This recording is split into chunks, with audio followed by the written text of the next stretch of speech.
요셉은 야곱의 11번째 아들이죠.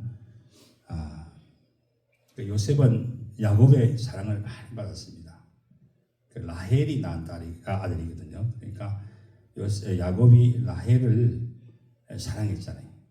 레아보다 라헬을 사랑했어요. 그러니까 라헬이 낳은 아들이기 때문에 또 더 사랑했는 것 같아요. 하여튼 요셉을 야곱은 특별하게 사랑하고 또 다른 형들보다도 더 친근하게 또 많은 것을 그 아들의 기대가 컸던 것 같아요. 그렇게 했는데 형들이 시기를 하게 됩니다. 아버지의 사랑을 독차지하니까 시기를 하게 돼서 어느 날 이제 형들이 이 요셉을 죽이려고 이렇게 했는데 그 요셉이 형들에 의해서 웅덩이에 들어가잖아요. 웅덩이 들어가서 죽이려고 웅덩이에서 이제 같이 있으면 죽는 거죠. 뭐.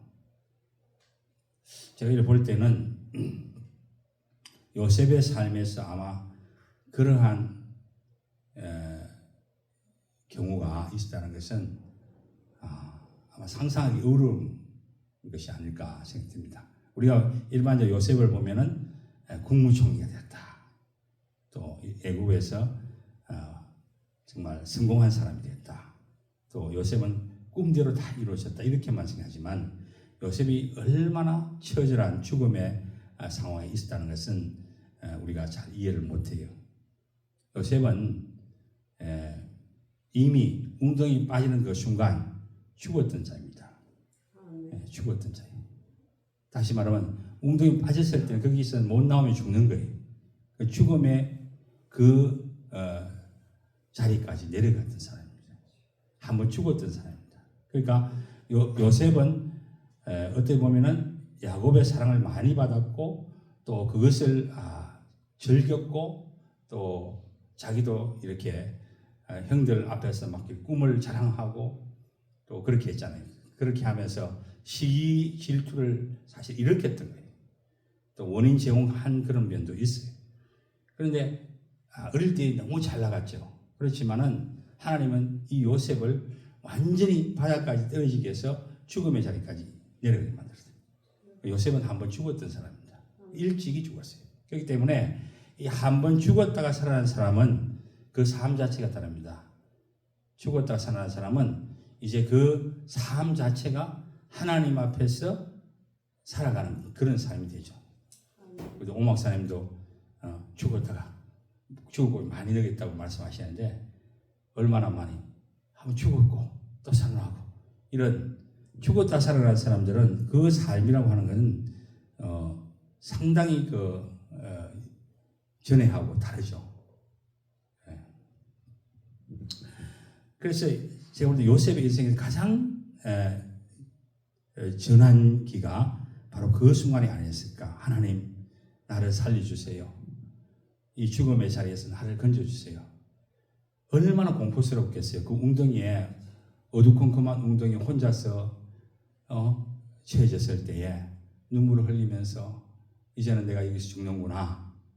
이제 내가 그렇게 꿈도 꾸고 거창한 꿈도 있었는데 내가 이 꿈도 다 이제는 사라지고 나이가 이제 17살 이제 이렇게 청년 나이인데 이제 그 모든 꿈들을 접어야 하는 그런 순간이 됐던 거예요.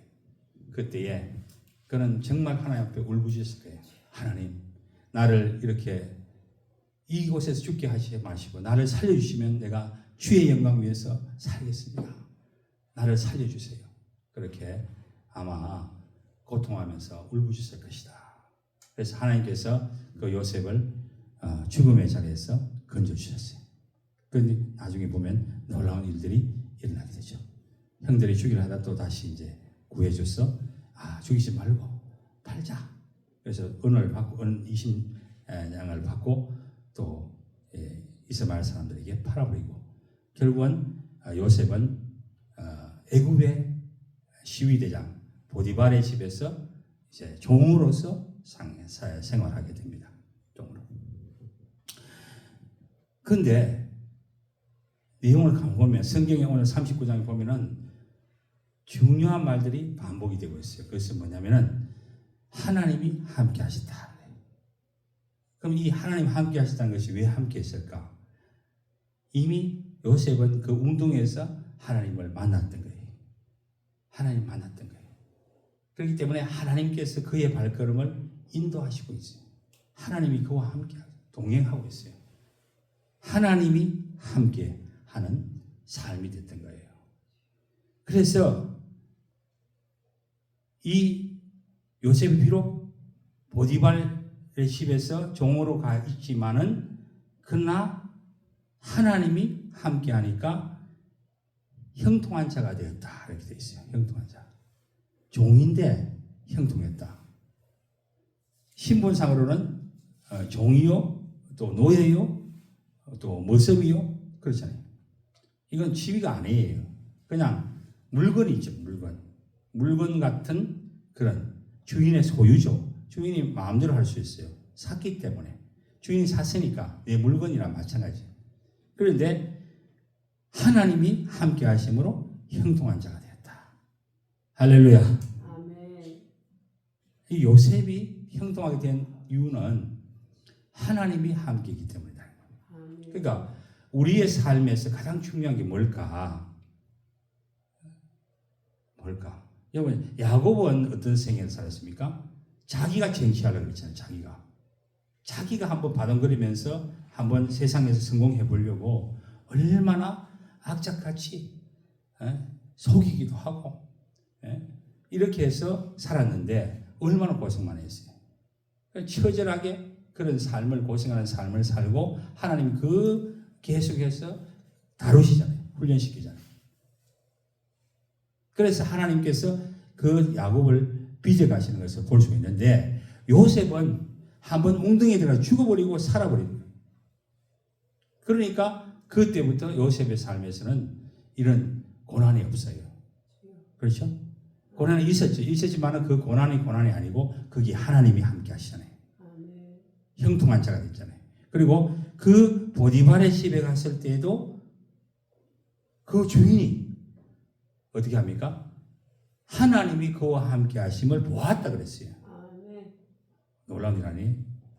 요셉에게 하나님이 함께 하시는 것을 보디발이 주인인데 하나님이 함께 하시네 이렇게 보았다 그랬어요. 그래서 하나님이 그의 범사에 형통하게 하시는 것을 보디발이 보았다는 거예요. 어떻게 요셉이 하는 것마다 하나님이 함께 하네? 하나님이 역사하네? 이런 걸 보는 거예요. 그러니까 우리가 우리 교회가 추구하는 것도 먼저 뭐예요? 내 영혼이 잘된 것 같아요. 내 영혼이 잘된다는 것은 뭐예요? 하나님과 동행하는 거예요. 하나님과 동행하는 삶, 하나님이 함께하는 삶이 바로 내 영혼이 잘된 그 삶이거든요.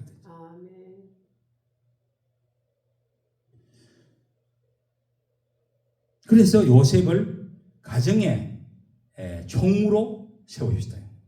종을 노예를 그 가정 전체 일을 맡기는 총으로 했다는 것은 얼마나 대단한 일입니까? 그것도 애굽 나라에 와서 제국인 애굽 나라에서 종이 그 집의 총무가 되었다. 그 집안 모든 재산을 다 맡기고 관리하도록 했어요. 엄청나죠? 단지 먹는 거 문제만 빼고 그 독약을 넣으면 안 되니까 그만 빼고는 모든 관리하도록 그렇게 했다 이 말입니다. 그래서 요셉이 모든 보디발의 소유를 다 책임지는 그런 자리에 있었어요. 자, 이때부터 놀라운 일이에요. 하나님이 요셉과 함께하고 요셉이 그 총무의 일을 맡는 그 순간부터 보디발의 집에 하나님께서 어떤 일을 하시느냐? 요셉을 위해서 하나님이 이 집에 복을 주시다. 아멘. 다시 말하면 아브라함에게 하나님 축복 있잖아요. 아브라함 축복인데 하나님은 너로 말미암아 모든 민족이 복을 얻을 것이라 그랬잖아요. 너를 축복하는 자에게는 내가 복을 내리고 너를 저주하는 자에게는 저주를 내릴 것이다. 그 말은 뭐냐면은 아브라함은 복이 된 거예요. 복이. 그렇기 때문에 아브라함의 잘못 건드리면 큰일 나요. 아브라함 자신이 복이 되어버린 거예요. 그러니까 저주하면은 그 사람이 저주를 받고 아브라함을 축복하면 자기가 축복을 받아요. 그러니까 아브라함의 존재 자체가 복이에요. 그러니까 아브라함이 있는 곳이 복이 되는 거예요. 그러니까 아브라함과 함께하면 복이 되는 거예요. 아브라함을 내치면 저주가 있는 거예요.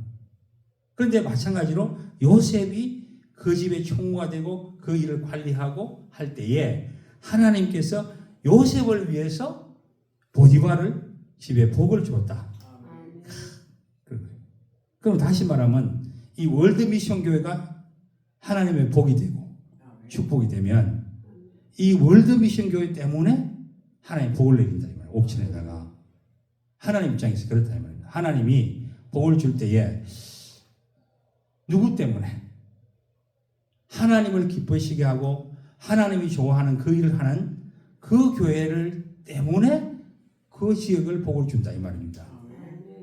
뭔 관심이 있겠어. 하나님 옥천에 하나님 만드시기 얼마 안 한다고 많은데 하나님 볼 것도 많고 또 관심 가질 분야도 많은데 옥천 땅이니까 굳이 뭐 하나님 관심을 가질 이유가 뭐가 있어요. 그런데 월드 미션 교회가 있다. 그 월드 미션 교회가 하나님을 기쁘시게 한다. 하나님을 영광을 돌리는 그 일을 하고 있다 하면은 월드 미션 교회 때문에 하나님이 옥천 땅에 복을 주시는 줄 믿습니다. 바로 이런 자부심을 우리 가져야 되는 거예요.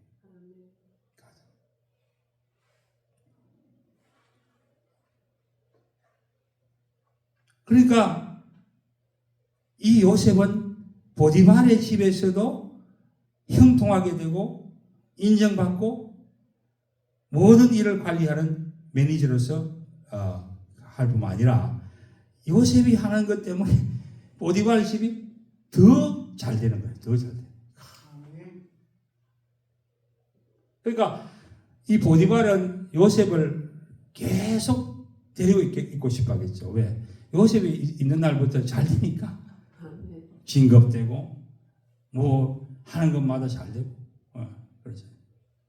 그래서 우리 월드미션 교회가 또 월드미션 교회 성도들이 하나님의 복을 받으면 사람들이 볼 때 하나님이 살아계시구나. 저분들하고 하구나. 나도 같이 해야지. 같이 하는 그 순간부터 그들도 하나님의 복을 받게 될 줄로 믿습니다. 이래 돼요.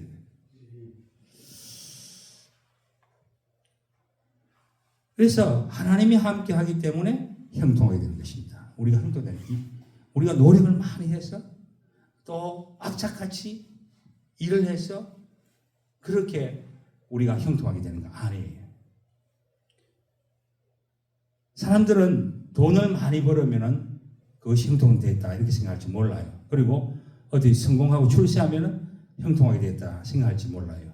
그건 세상적인 개념이죠. 그러나 성경에서 말하는 이 형통은 다른 거예요. 그냥 출세하는 것, 돈을 버는 것을 형통이라 말하지 않아요. 그건 뭐냐면 이 형통은 하나님이 함께 하시고 하나님이 인도하시는 그 삶이 되는 그것을 형통하다 이렇게 하십니다. 그리고 이 요셉은 어떤 삶을 살았느냐? 하나님 앞에서 살았다는 거예요. 그러니까 요셉은 지금 사람을 의식하지 않아요. 사람을. 가장 중요한 것은 하나님이에요. 나를 죽음에서 구해주신 그 하나님. 죽음에서 생명으로 구원하신 하나님. 그 하나님밖에 자기 눈에는 보인 게 없어요. 겁날 게 없어요. 이미 죽었던 자니까. 그러니까 사람이 뭐라고 하는 것에 관심이 없어요. 사실은. 사람이 나를 욕하고 뭘 하든. 그래서 사실은 요셉은 6절에 보면 요셉은 용모가 뛰어나고 아름다웠다고 했잖아요. 얼마나 요셉이 잘생겼는지. 그러다가 이 요셉은 하나님과 함께 동행하니까 은혜가 넘치는 얼굴 아니에요. 그러니까 영적으로도 또 육적으로도 모든 면에서 이 요셉은 가장 아름다운 그런 상태예요. 그런데 보디발의 아내가 유혹을 하잖아요. 유혹을 해요. 그 유혹이라고 하는 것은 단순하게 그냥 내가 너 좋아 이게 아니에요. 완전히 그냥 요셉을 완전히 잡아서 무너뜨리려는 거예요. 집요하게. 그런데 요셉은 그 집을 관리해야 되니까 매일 출근해가지고 이거 하나하나 다 일을 해야잖아요. 모든 것을 관리해야 되잖아요. 그러니까 집에 보디발이 없어도 아내는 있잖아요. 그 아내가 항상 요셉을 호시탐탐 노리면서 유혹을 한다. 너무 용모가 뛰어나고 아름다웠기 때문에 이 보디발이 넘어뜨리려고. 그런데 어느 날 주인이 자리를 비운 사이입니다.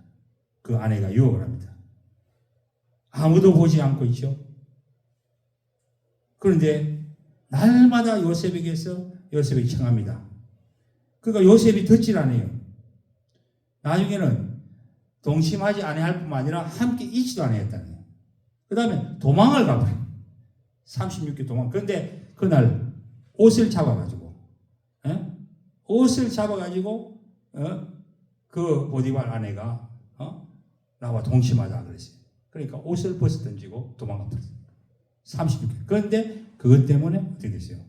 자기는 하나님 앞에서 자신이 순결하게 지키는 그 상태였는데 이 보디발의 아내는 뭡니까?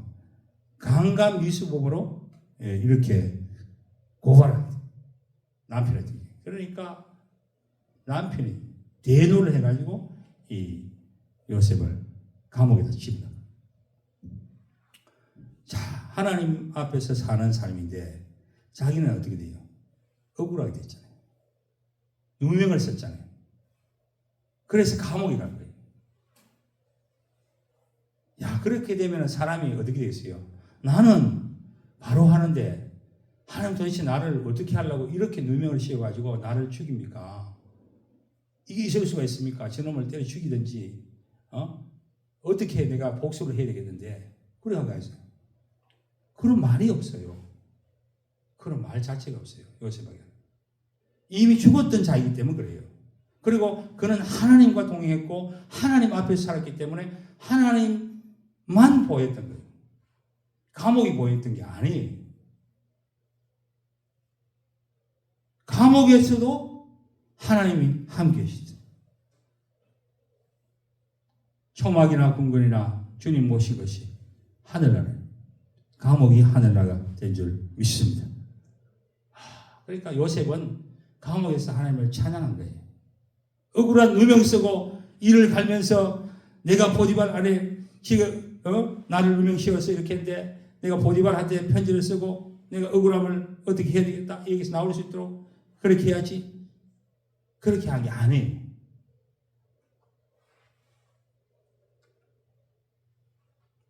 그것도 보세요. 강간미수범으로 가장 치욕스러운 그런 상태예요. 억울하고 분노가 일어나고 잠을 잘 수 없을 그런 상태 아니겠어요? 일반 사람들은. 그런데 그런 말이 없다니까요. 그런 말이. 오히려 하나님이 그와 함께 했다. 그리고 하나님께서 그곳에서도 형통하게 해 주신 줄 믿습니다. 거기서 그 감옥에서 바로 왕의 신하들, 가장 중요한 역할을 맡은 사람들, 술 가는 장, 떡을 이렇게 하는 사람, 이런 관리들을 만나게 되는. 그래서 그것이 결국은 나중에 총리가 되는 그것이 기회가 됐던 겁니다. 요셉은 하나님 앞에서 신실한 삶을 살았다 한 것입니다. 형통한 사람은, 형통한 자가 되는 것은 우리가 하나님 앞에 사는 자가 되었다는 것입니다. 우리가 사람들 앞에 사람들이 뭐라고 하고 사람들에게 어떤 좋은 소리 듣고 그런 게 중요한 게 아니에요. 사람들이 우리를 어떻게 하는 거 그건 중요한 게 아니에요. 만약 그렇게 되면 우리는 하나님과 동행하는 삶을 살 수가 없어요.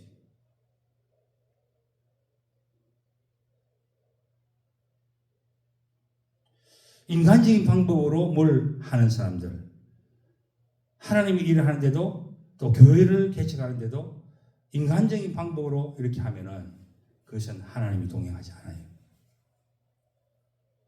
인간적으로 이렇게 해서 내가 하면은 잘 될지 싶어도 그렇지 않습니다.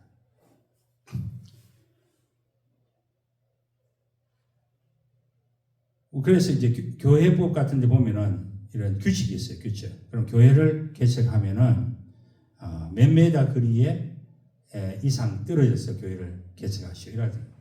하도 말을 안 지키니까. 사람들 안 지키니까. 그리고 특별히 교단이 다르면요. 자기 마음대로 해버려요. 교회가 바로 여기 있는데 바로 옆에 교회를 또 한다고. 그건 뭐예요? 그건? 그러면 안 되잖아요. 일반 우리가 사업을 하는 사람들도 그 상도덕이라는 게. 그런데 하나님의 일을 할 때는 예를 들어서 내가 여기 했을 때 이 교회가 어떻게 잘 되고 또 나도 잘 될 수 있는 그런 방법이 그건 모르겠어요. 그런데 그게 아니고 전혀 동의가 없고 그런데 거기에다 옆에다 말았어요. 나 교단이 다르니까 나 할 거야. 그러면 안 돼.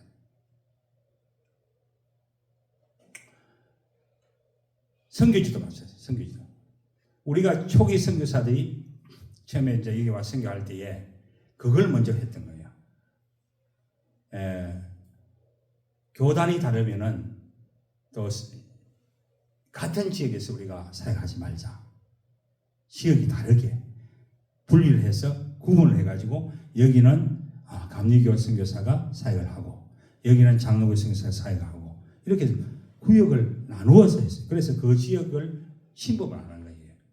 그러니까 우리나라가 그 선교사들의 어떤 하나님 앞에서 이렇게 신실하게 했던 그것 때문에 우리나라가 어떻게 보면 이 교회가 잘 성장할 수 있었어요. 그러니까 어느 지역에는 감리교가 성장하고 어느 지역에는 장로교가 성장하고 이렇게 하잖아요. 왜 그러냐면 그때 자기들끼리 모여가지고 우리 서로 이렇게 다투지 말고 하나님 복음을 전하니까 지역을 나누어서 서로 침범하지 말자. 그렇게 하고 우리 열심히 그 지역에 복음을 전하자. 그렇게 그렇거든요. 그런데 지금은 선교지 가보면 이 선교사들이 그런 게 없어요. 그래서 현지인들한테 손가락질 하는 거예요. 왜? 이 선교사는 바로 가까이 있는데 교회 세우고 또 바로 옆에다 또 교회 세우고 교단이 달라. 그렇지만 현지 볼 때는 한국 사람이잖아요. 그런데 이 사람은 또 막 물량 공세하네. 그럼 이 사람 더 물량 공세해버려요. 그 현지 볼 때는 이 선교사들끼리 싸움하는 것 같아요. 그 바울이 그랬잖아요. 다른 사람의 터 위에는 내가 교회를 세우지 않겠다. 그렇지. 그 원리가 굉장히 중요합니다. 여기서 우리는 무엇을 해서 하나님의 일이라 할 때에 우리는 사람이 하는 인간적인 방법을 하지 않아요. 하나님이 기뻐하시는 그 일을 위해서 초점을 맞추고 나가야 돼요. 본질적인 것을 해야 돼요. 안 그러면 인간적인 방법을 하면 인간적인 그런 문제가 발생해요. 하나님께서 원하시는 그 일을 기뻐하시는 그 일을 할 때에 하나님께서는 형통하게 해 주시는 줄 믿습니다. 우리는 하나님 기뻐하는 일만 하면 돼요. 그러면 평안하면서 우리가 내 마음도 평안하고 또 기뻐하면서 복음 전하는 일을 잘할 수가 있는 것입니다. 이 요셉의 형통함은 하나님께서 함께 해주셨기 때문입니다. 우리가 성공할 수 있죠. 그냥 내가 노력해서 성공할 수 있어요. 또 교회가 부흥할 수 있어요. 그렇지만은 그것은 형통한 것은 아닙니다. 형통한 것은 하나님이 함께 해주셔야 돼요. 그리고 하나님께서 거기에서 그 일을 인정해 주셔야 돼요. 그래야지 그 일은 하나님의 영광이 되고 또 하나님의 약속이 이루어지는 것이에요. 바로 아브라함의 축복이 우리에게 이어지는 것이죠. 이 요셉은 바로 하나님의 구속 역사에서 가장 중요한 일을 하는 거예요. 요셉은 예수님의 모습을 보여주던 거예요. 예수님. 그래서 이 우리가 구약을 읽을 때는 요셉의 삶 속에서 예수님의 모습이 보여져요. 우리는 예수님을 알지만 구약에서 사람들이 예수님을 모르잖아요. 그런데 바로 요셉을 통해서 예수님 앞으로 오신 예수님 모습을 보여줍니다. 요셉도 고난받고 죽음의 자리까지 가고 다시 구원을 받아서 또 이렇게 가장 낮아질 때 하나님께서 높여주듯이 우리 주님께서도 고난받고 죽으시면서 다시 부활하게 하셔서 주님을 교회의 머리로 세우시고 모든 만물이 주님 앞에 무릎을 꿇도록 그렇게 만들어주시고 우리는 바로 아브라함의 축복을 이어서 받은 사람들, 하나님의 축복을 우리는 받은 자들입니다. 할렐루야. 너로 말미암아 모든 족속이 복을 얻을 것이라. 내가 가는 그곳에 하나님의 축복이 함께할 줄로 믿습니다. 우리 월드미션교는 하나님을 기쁘시게 해서 우리가 하나님과 함께하고 하나님이 형통하게 하는 놀라운 그런 교회가 되어야 될 줄 믿습니다. 이번 심령 공예를 통해서 우리의 심령이 변화되어서 정말 우리의 심령이 천국의 그런 소망을 가지게 하고 또한 이 땅에 살면서 내가 세상에 속한 자가 아니라 요셉이 애굽에 살지만 애굽에 속한 자가 아니고 하나님의 나라에 속한 자로서 살았듯이 우리도 이 땅에 속해 있는 자가 아니라 하나님에게 속한 하나님의 나라의 백성으로서 우리가 살아갈 때에 우리의 삶을 통해서 하나님께서 영광 받으시고 우리 교회를 통해서도 하나님께서 영광 받으실 줄 믿습니다.